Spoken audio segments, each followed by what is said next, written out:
नमस्कार, स्वागत है आप सभी का। मैं हूं आपके साथ पुनीत और आज मैं आपको जो घटना, कहानी, आप इसको जो रूप जो नाम दे दीजिए, जो मैं बताने जा रहा हूं, वो इतनी ख़तरनाक है, इतनी दर्दनाक है, इतनी नृशंस है कि जिसके बारे में बयां करना भी बहुत मुश्किल है।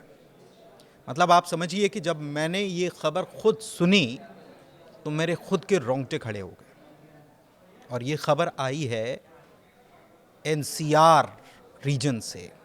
दिल्ली एनसीआर आपने सुना होगा, बड़ा पॉश माना जाता है, बड़ा यहाँ पर माना जाता है कि बहुत समझदार लोग और इस प्रकार की चीज़ें हैं। लेकिन ये जो खबर आई है ना, ये किसी को भी झकझोर कर रख देगी, और ख़ास तौर पर उन लोगों को जिनकी बच्चियाँ हैं, जिन्होंने अपनी बिटिया के ब्याह के लिए तमाम सपने संजो रखे हैं। लेकिन एक बात याद रखिए, जो मैं खबर बताने जा रहा हूं उस पर आऊंगा, लेकिन ये बात याद रखिएगा, दो बातें। एक तो लालच बुरी बला है, और दूसरा कि कभी भी खुशियों को पैसों से खरीदा नहीं जाता, फिर चाहे वो खुशियां अपनी बेटी के लिए ही क्यों ना हो। ऐसा ही कुछ वाकया सामने आया है। सिरसा गांव है, कहां पर पड़ता है ये गौतम बुद्ध नगर, यानी कि नोएडा जो कहलाता है, गौतम बुद्ध नगर के कासना इलाके का सिरसा गांव। बीती 21 अगस्त ये वो तारीख है जिस दिन एक ऐसी घटना घटी जिसने पूरे समाज को एक बार फिर से जगाने का काम किया है, पूरे समाज को एक संदेश देने का काम किया है। क्या संदेश है वो? कि दहेज नहीं देना है, चाहे घर पर बेटी बैठ क्यों ना जाए, लेकिन दहेज नहीं देना है। निक्की का मामला है ये। 28 साल उसकी उम्र थी। क्या उम्र होती है 28 साल? लेकिन बहुत जल्दी घर वालों ने शादी कर दी। बेटा है, छोटा सा बेटा है, और उस बेटे की आंखों के सामने उसकी मां को दर्दनाक मौत दी गई। और वो किसने दी? घर वालों ने। पूरा वाक्य आपको समझाते, पूरी घटना आपको बताते हैं। सिरसा गांव में यह घटना घटी 21 तारीख को, जब पति विपिन, जो शराब का आदी था, यानी कि शराबखोर था, उसने अपनी बीवी को फिर मारना शुरू किया। फिर इसलिए क्योंकि बीते 8 सालों से वो यही करता हुआ आ रहा था। 8 साल, जी हां। निक्की की शादी 20 बरस की जब वो थी, तब उसकी शादी कर दी गई। अभी 28 साल उम्र थी उसकी। क्या उम्र थी? लेकिन उस 28 साल की लड़की को ऐसी मौत दी गई, ससुराल वालों ने मिलकर ऐसी मौत दी है कि जिसको बयां करना बहुत मुश्किल है। निक्की के पिता ने सोचा था कि 2 बेटियां हैं, दोनों का ब्याह कर देते हैं, एक ही घर में कर देंगे तो बहुत खुश रहेंगी, दोनों एक दूसरे को देखती रहेंगी। लेकिन क्या पता था कि जब से उनका ब्याह करेंगे तब से उनका जीवन जो है वो नर्क में तब्दील हो जाएगा। यही हुआ। शादी हुई, उसके बाद मार पिटाई शुरू कर दी गई, प्रताड़ना शुरू कर दी गई। बच्चियां दोनों, निक्की और उसकी बहन कंचन, दोनों झेलती रहीं कि ठीक है, एक न एक दिन सब सही हो जाएगा। पिता ने मुंह भर के पैसा दिया, जेवरात दिए, गाड़ी दी, एसयूवी गाड़ी दी, स्कॉर्पियो दिया, एक बाद में कार और दी, ताकि मेरी बच्चियां खुश रहें। लेकिन ऐसा हो नहीं पाया। एक बच्ची आज यह बता रही है कि उसकी बहन पर कितना जुल्म हुआ, और दूसरी बहन या दूसरी बच्ची जो है वो आज उसके साथ क्या क्या हुआ, ये आज तक जो हुआ वो बताने के लिए इस दुनिया में नहीं है। और मासूम छोटे से बच्चे ने, जिसने ये सब कुछ देखा, उसने बताया कि मां को पापा ने चाटा मारा था, गला दबाया था, मां बेहोश हो गई और उसके बाद लाइटर जला दिया। इस घटना के बारे में शब्द कम पड़ जाएंगे, उसको बयां करना कम पड़ जाएगा, उसका दर्द बताना कम पड़ जाएगा। देखने वाले देख रहे थे, करने वाले कर रहे थे, कोई रोकने वाला नहीं था। निक्की पीड़ित, मासूम, या जो कह लीजिए, वो कुछ करने की स्थिति में नहीं थी। दूसरी तरफ वो बच्चा जिसने ये सब कुछ आंखों से देखा, पूरे जीवन के लिए उसको एक सदमा दिया उसके ही बाप ने। उसके ही पिता ने। गंभीर हालत थी बच्ची की, निक्की की।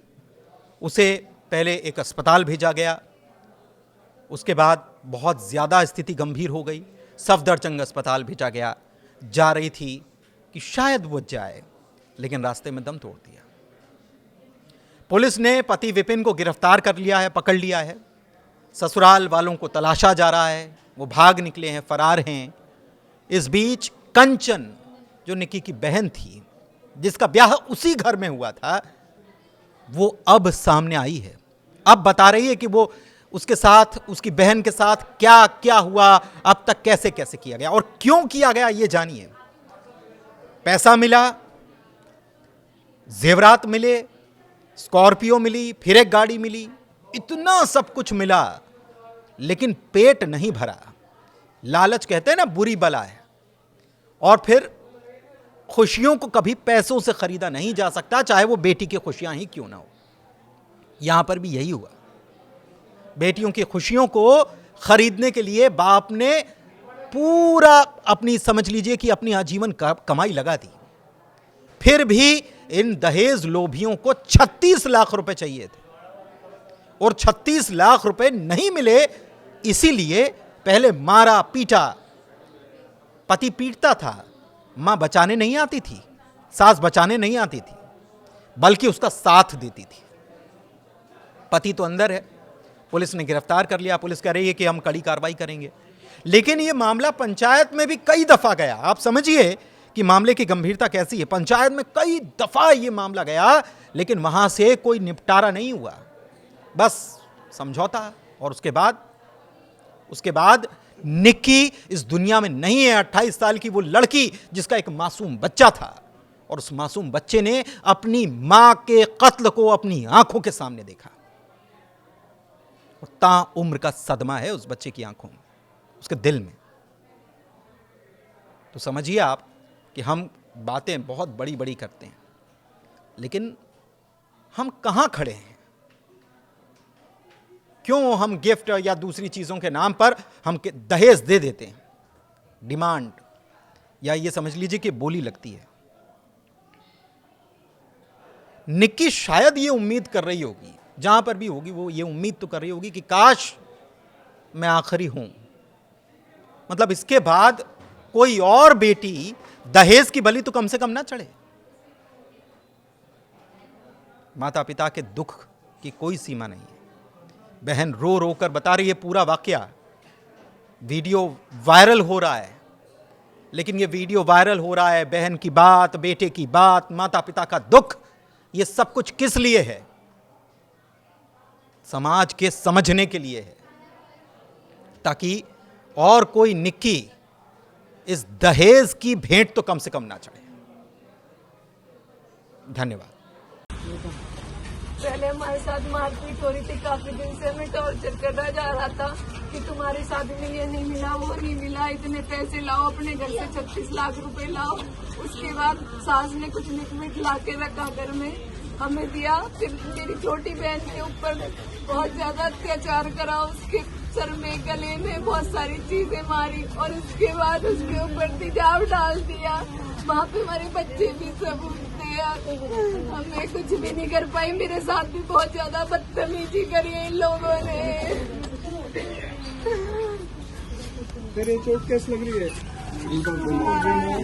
ये भी मुझे परसों रात ये 1:30 बजे से 4 बजे तक मेरे साथ बहुत बदतमीजी करी इन सब बातों को लेकर। तुम्हारे बाप ने एक का सामान दिया है, दूसरे का दहेज लाओ, अब क्या कर लेगी पंचायत? तुम मरी हुई अच्छी हो, यहाँ से निकल जाओ, हम दूसरी शादी कर लेंगे।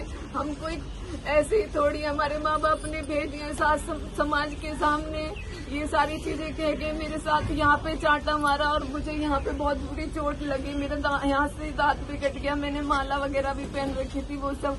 उसके बाद मुझे पूरे दिन कुछ नहीं पता रहा, और शाम को मेरी बहन के साथ जो भी कुछ हुआ वो मैं बयान नहीं कर सकती। सच में बयान करना है, बयान ये है कि मेरी बहन के साथ इतनी बुरी दरिंदगी करी गई, इतना बुरा मारा उसे। मेरे बच्चे भी वहाँ पे देख रहे थे सारी चीजें। उसके बाद मारने के बाद उसके ऊपर वो जो लिक्विड लाए थे वो उसके ऊपर डाल दिया। मेरी बहन जल गई मेरी आंखों के सामने। मैंने उसे बचाने की कोशिश करी पर मेरी बहन को पता नहीं कौन हॉस्पिटल लेके गया, कौन नहीं। मैं उस स्थिति में नहीं बच पाई थी क्योंकि मैं बेहोश होके गिर गई थी। उसके बाद मुझे कुछ भी नहीं पता क्या हुआ क्या नहीं। मेरे बच्चों को भी गायब कर दिया। जलती हुई की वीडियो बनाई और जली हुई की वीडियो। ये दिनांक 21/8/2025 को रात्रि में फोर्टिस हॉस्पिटल से थाना कासना पे मेमो प्राप्त हुआ कि एक महिला जलने से भर्ती हुई है, जिसे सफदरजंग रेफर कर दिया गया है। पुलिस ने तत्काल संज्ञान लेते हुए फोर्टिस हॉस्पिटल से होकर सफदरजंग पहुंची, लेकिन रास्ते में ही उस महिला की मृत्यु हो गई। परिजन मिल गए थे। पुलिस ने पंचायतनामा कार्रवाई करके पोस्टमार्टम कराया। परिजनों ने उसका अंतिम संस्कार किया। जो मृतका है उसकी बहन की तहरीर पे सुसंगत धाराओं में थाना कासना पे मुकदमा पंजीकृत किया गया। पति और उसके परिजनों के खिलाफ पुलिस ने कार्रवाई करते हुए पति विपिन को हिरासत में ले लिया है तथा अन्य की गिरफ्तारी हो टीमें गठित हैं। शीघ्र ही उनकी भी गिरफ्तारी की जाएगी। अग्रिम विधिक कार्रवाई इसमें प्रचलित है।